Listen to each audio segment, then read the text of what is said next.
Yeah. Alright guys, this is the live Q&A. Guys, welcome. Thank you for coming to our meetup. Really appreciate the last minute favor. Alright guys, so my name is Marc. I own Ultimate Pastime Sports. I've been doing this full time since 1991. I started collecting baseball cards as most kids do, and I've been lucky enough to turn a hobby into a career. So now it's kind of like passing the torch to guys like this. So here you go, Sasha T. How you doing, guys? My name is Sasha. I got into cards about 3 years ago. I've been doing it non-stop ever since. If you know me, you probably know me from some of the content that I've been putting out on YouTube or Instagram or LinkedIn or Twitter. So I'm excited to be here today and answer some questions. Awesome. Well, I'm excited that you both are here to answer some titillating questions. Probably most of my questions are for me, so. So my first question is, how do I get from being a beginner in the hobby to your status in the hobby? And how do you, I guess, explain your status within this hobby? Everyone's starting at 5. So I would say the biggest thing that you can do is treat people the way you want to be treated. Because, this is a great question. Somebody once told me, you can have your house broken into, they can steal everything, and they can steal your car, steal everything. One thing they can't take from you is your reputation. And that's something that I'm going to live with forever, and that's how I conduct my business. So. Yeah, I think when you're first getting in, the key is to be a sponge. Go look for people that you want to replicate, because those guys have the most to offer, right, in terms of learning. Go to different shows, see who's doing well, see who's not doing well. Ask the people that aren't doing well, hey, what's going on? Just be a sponge. Get content off of YouTube, whatever. Learn from that, and then take everything and a little bit everything from what everybody else is doing. Put your own twist on it, and see how it goes. That's what I would say. And I would say one other thing too, it doesn't cost you anything to build relationships, to go meet new people. And that's something that will get you, it'll really help you go a long way in this industry if you build those relationships early on. Awesome. Those are some awesome gems, guys, and I hope you guys were paying attention, because I was definitely paying attention. I'm gonna be a sponge and absorb it. Sorry, yeah. But does anyone have a question? Step up to the plate. That's like a baseball reference, right? Hey, Chris Gotts. Come here, everybody. Come here. Thank you. All right. Everybody, give a warm round of applause for Chris Gotts, CDG Collectibles. He's coming in. And if anyone else has a hobby question, please feel free to, form a line somewhere where I can see you guys. Chris, do you have a question for them? First of all, let's give it up for AJ. Yeah. So my question is, do you think that the international market will ever grow, seeing that most collectibles that kids are, collecting over there are more sticker-based as opposed to card-based? Do you think that's holding back sports like soccer or cricket or even like F1 type stuff? I think that everything that is done in the U.S. eventually becomes international and vice versa. So, look at what's happening here with soccer. It's crazy right now. And you got the F1 market, which is hot. So I think as far as a collectible goes, I think it's going to feed off each other. The international market's going to feed off our market, and our market's going to feed off the international market. I think the international market in terms of soccer and F1 has already grown. I remember I put a post on my story a couple days ago, and it was an article I wrote in January of 2020, and it was Messi's. I was talking about the soccer market and how it's undervalued from what I saw then. And I was talking about Messi's main rookie card as a PSA 10 at that time was going for $5,000, January of 2020. I think the last two sales were 270,000. Another one is in the 200,000 range as well. So I mean, that's like a pure example of like the market growing at like an extremely rapid rate. And at that same time, a LeBron Chrome rookie PSA 10 was $2,000. So that $2,000 would have turned into $12,000 now, and that $5,000 from the Messi would have turned into $270,000 if you could find one because it's pop 20. But that's one example of the international market growing, and also the U.S. market growing love for soccer as well. A lot of guys from the U.S. I'd say too. But then also for F1, like for example, I bought like this Hamilton card at National for $25,000, and everybody was like, that was the biggest waste of money ever. And at that time, I went in with my friend, and he was kind of the one pushing me, and I had some hesitation too. But like a month or two ago, we were able to sell it for like $35,000, right? So we made $10,000, and I'm stoked. I'm like, all right, F1's growing, that's cool. Our card was a BGS 9, and then it turned out, and that's the highest graded of that copy, and it turned out BGS 8.5 like last week or 2 weeks ago sold privately for $50,000. So our BGS 9 is probably 70. So like those are two perfect examples, I feel like, of like, look, like this stuff is happening and it's happening now. And you know, if you put in the time and you put in the research and you talk to different people, I feel like everybody here can kind of get their little piece of that, and put their own twist on it, and buy something that they're able to be ROI positive. Because at the end of the day, you know, we have collectors, we have flippers, we have investors, but it all works together, right? And even if you're a collector, I feel like you want to make money too, right? I mean, that would be dope. You don't have to start with $25,000. Exactly. So yeah, that's what I would say. Man, Chris, great question. Oh, you have another one? Oh no, I was giving you his. Oh, thank you. I was like, you have another question. That was awesome. Appreciate you guys. Dude, that was an awesome answer. I didn't know the hobby is going global. I just really thought it was just all SoCal. I know. I need to get out there in terms of the hobby. Does anyone have any hobby-related questions before I ask, you know, another question? Any takers? I'm about to just get some gems right now. Oh, we got a little quiet. There people are low-key listening and transacting right now. How do you guys do your research, like on certain cards or certain markets? Like, what apps do you use? If there are any apps, or like, what is your research process like as far as buying goes? So as far as buying goes, this is a performance-based market. So, I mean, baseball, you have so many options because the minor leagues are so deep. There's so many prospects.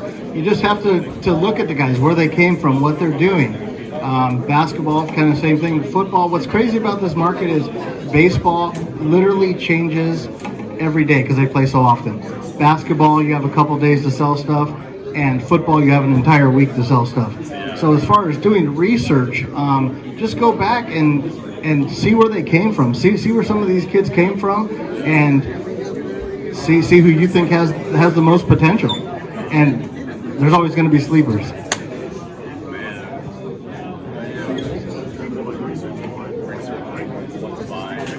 Yeah, so for research, I mean, one tool I always use is Card Ladder.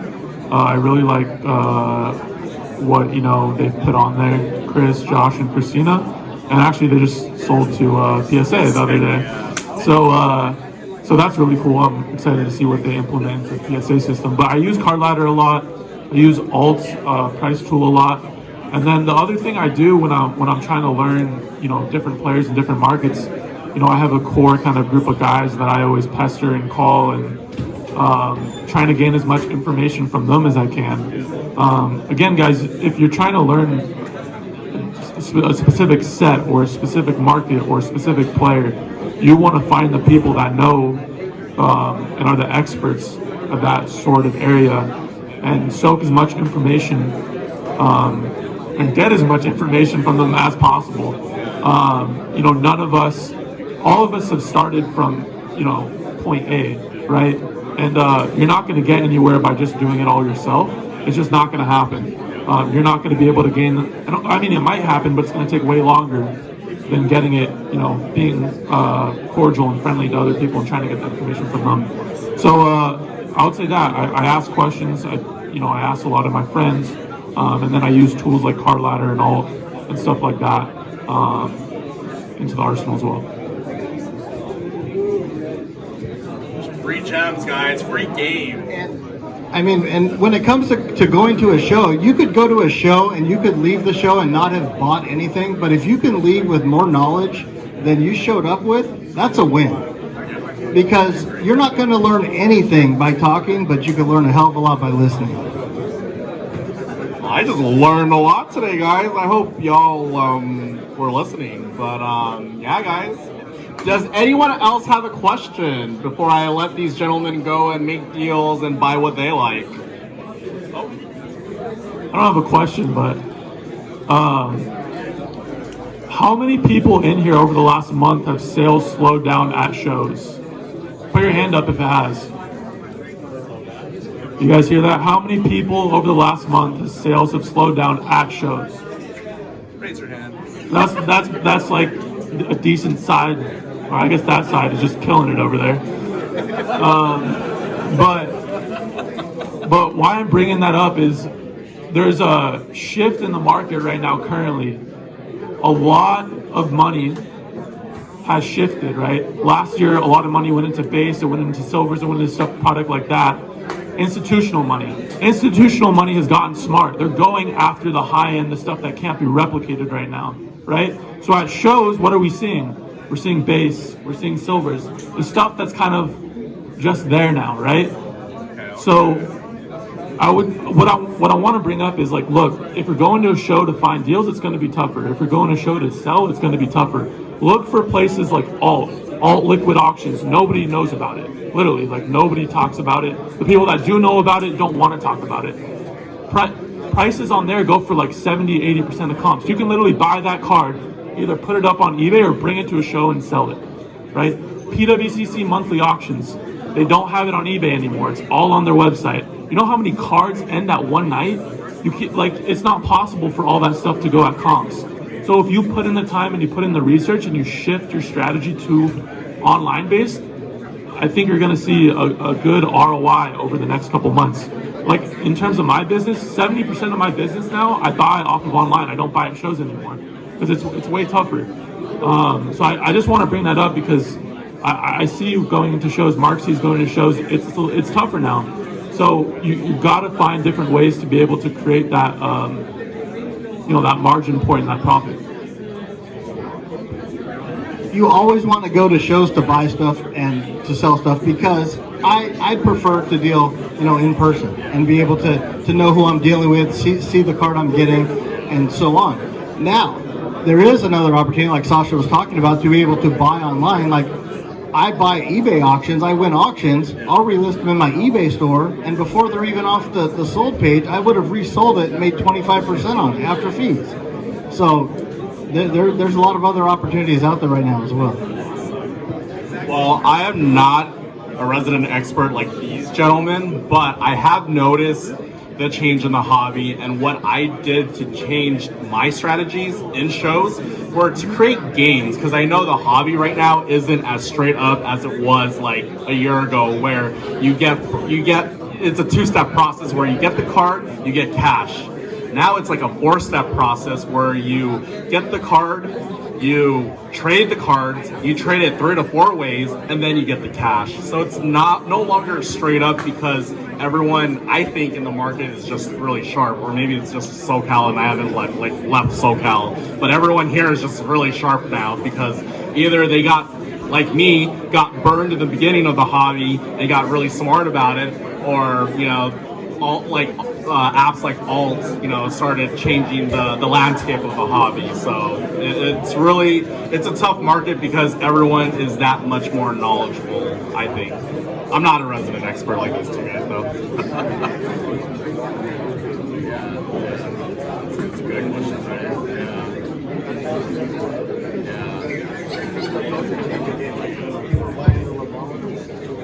How about crypto? Yeah. How did crypto change the hobby game? Like the transaction rates with from the ratio from cash to crypto. How did that affect the market? So I personally don't deal too much in crypto. I know Sasha deals in it a little bit. But I would say, the pump on those LeBron Topps Chrome 10s, I would definitely say crypto had a lot to do with that. When Bitcoin went crazy, people were, hey, I'll Bitcoin you, 40,000 for a LeBron Topps Chrome 10, and they would take it to a show and sell it for 35,000 cash, and kind of cash out. So I would say it definitely had a big play in it, but I'm curious to hear what Sasha has to say about that as well. Yeah, I 100% am on board with crypto and cards are aligned as a market. We saw in May when the market started going down, that's when crypto was going down, right? And people, like you said, take their crypto money and their profits and they put it into cards. And then when the card goes up, they take their money out and put it into crypto. So it is something to think about as a business. Hey, do I want to start accepting crypto payments and paying out in crypto? I think eventually, probably in the next 10 to 15 years, most businesses will be doing that. And I would say this, and Marc always says it, buy what you like, but also take profit out. I 100% agree with that. Last night, what happened with crypto? It went to shit last night. I don't know if you guys are paying attention. ETH went to 3,500 last night. Bitcoin went to I think I bought in at 46,000 last night. It was 60,000 3 weeks ago. So, in the matter of minutes, stuff can go down, right? So you don't want to be leveraged at the point where, hey, look, I got a good deal, or I got a good deal on crypto or cards, but then when, the market goes down 20%, you don't have enough money to go buy in then. You want to be able to, have that money for a rainy day, like my mom always says. So when that happens, you can go and make those plays, right? Because that's truly where the real profit is made. So, the one takeaway too, especially all you guys that have inventory and at these shows, you want to have that kind of cash reserve to be able to make plays when other people can't, because that's usually the best time to make an investment. Oh man, yes. And kind of to feed off what Sasha was just talking about, for all of you who want to get in this full time and do this as a business, one thing I can tell you, like Sasha said, his mom would always tell him to save money for a rainy day. Guys, never overextend yourself, okay? There is no deal out there that's worth you risking your family relationship, anything like that, okay? There's always going to be other deals, so never overextend yourself and have fun what you're doing. If you're not having fun, don't do it. No reverse mortgage. Dude, those are some awesome gems. I got a question though. So in this day and age or market right now, what is the play? Do we go offensive and buy because things are going low, or do we play defensive? What is the play? Personally, I always say just adjust to the current market. So you buy today and you sell today. And people who are losing right now, take that loss and put it into today's market, and you're going to make a profit. Awesome. Yeah, I agree with what Marc said. You want to be able to buy right now you have to buy at a price point where you got to be able to make a margin and sell at, which is probably going to be lower than what it was 6 months ago. 6 months ago, people will be paying 85 to 90% because they're just able to turn it so fast. Now you're not able to do that, especially with a lot of the base and silver cards. As every auction goes down, 5%, you need to be able to buy in at a margin point where you're able to flip it within the next couple days or week, and leave some meat on the bone for the next person, or else nobody's really gonna buy it. So yeah. Oh Oh man! All right, I think I got a last question. If no one has any other questions, I'm gonna just hog them for a little bit. So, where do you see the hobby going within the next 5 to 10 years? The hobby isn't going anywhere. Prices might change a little bit, but the hobby is not going anywhere. This has been a strong hobby. People have collected sports cards for 100 years, and that's not going to change. The prices are going to change, but the hobby's not going to change. Yeah, I mean, I think that there's like two like different variables here. Like you said, price points and like the hobby industry. You know, institutional money has been going in. You know, places like Whatnot are getting like, you know, like 50 million, and places like Alt are getting 50 million from investors. So in terms of, and then PSA buys, you know, a card ladder. So like that stuff isn't going away. The hobby's going to be more institutionalized, and it's going to grow to the everyday consumer. You know, if you think Fanatics isn't going to get, you know, the everyday sports guy to get into cards, you're just wrong. They are going to do that. The difference is like the prices, right? The prices aren't necessarily, in my opinion, correlated with that, right? Especially with like higher pop stuff. It's just like it's just supply and demand on that matter. So you want to look for stuff, and you know you just like how you guys always do. You want to turn it into base into, you know, lower pop stuff that people will have more demand for. Then you flip that, then you go buy a lot deal. Like there's systems in place where you're able to turn and make profit and put your stamp into the industry and the hobby. Again, it's just a matter of the twist you want to put on it. But at the end of the day, I'm really excited about, you know, where the industry is going to be in the next 5, 10, 15 years. So yeah. All right, guys, I hope you heard that, because the hobby isn't going anywhere. And for those of you that are a little nervous, you don't need to be nervous anymore. The speakers have spoken. Again, guys, thank you for your time. Hopefully I didn't take too much of it. I really do appreciate your time.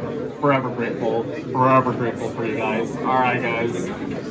And guys, you got to give it up for AJ here. The LA Hobby is putting on one heck of an event here, guys.